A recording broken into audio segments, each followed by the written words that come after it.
Yo, tara, samahan nyo, linis tayo ng motor. Sa linggo na hindi nalilinis. Napakadumi niyan eh. Try natin linisin ngayon. Ayan.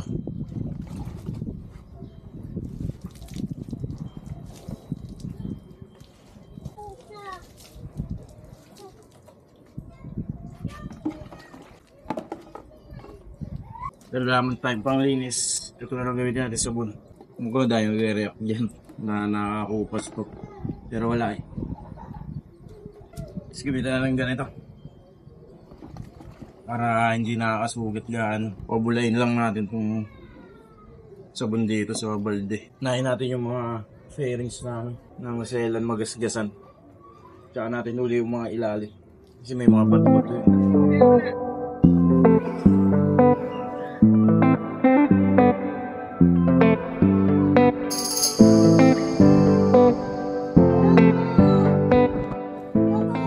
Tingnan nyo kasi ito, daming apak ng pusa. Tsaka ito, daming ihi dyan.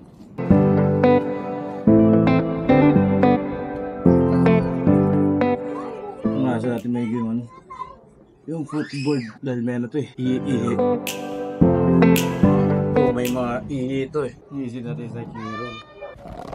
Chitong gulong.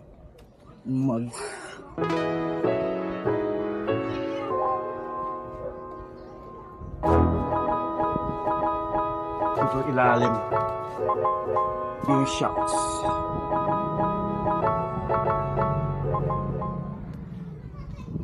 Ito magsarap. Dumi.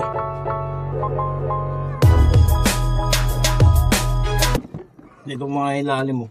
Yan. Isin natin. Ilalim. Yung sa kabila.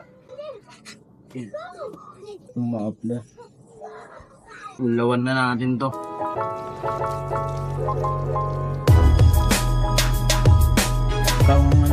Pinasa na natin yung tuyo. Siyempre, unahin natin yung mga fairings na gagasgasan.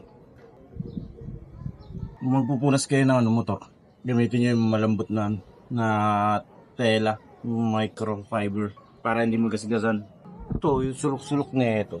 Hindi ko na nililinis yan eh. Pero kung sa inyo, nililinis nyo ka to. Ito yung may sa T-post.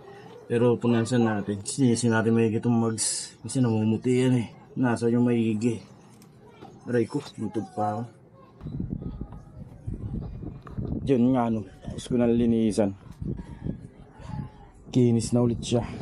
Ayan o.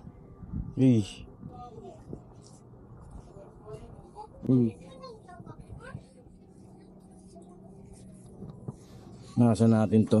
Dahil namumuti yan. Dito, punas-punasan natin. Dito sa loob. Yung tire hugger. Nasa natin maigi. Lalo na dito, yung paboritong CR ng mga pusa. Ito, namumuti na nga yun dito ko, yung dibdib. Yung nasa natin maigi yan. Paborito CR to ng pusa. Kaya malinis. Para pag hinian nila ulit, malinis na.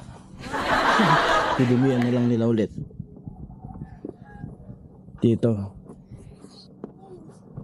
Siyempre, tayo sa ating maglinis. Linisan na rin natin to. Di ba? Agos lang natin sa kanal yung tubig.